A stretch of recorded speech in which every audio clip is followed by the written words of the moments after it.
तो देखिए आदमी लगा पतो मन कर देखिए आप तो मन के संग में संगवाओ जय जोहार जय छत्तीसगढ़ संगवारी हो। मैं निर्मला कौशिक अपने YouTube चैनल में आप मन के स्वागत का। तो संगवारी हो अभी मैं पूरा रेडी हो गई हूँ और अभी हम जाने वाला है चूल माटी खाने पर। तो आप मतलब थोड़ा थोड़ा जो वीडियो क्लिप ले रहे हो देखिए मैं मिली तो ब्लॉग में पूरा कंटिन्यू बने रहा और वीडियो को पूरा देखो।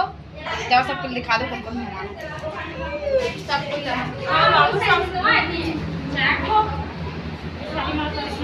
चला तैयारी करा चला फायदा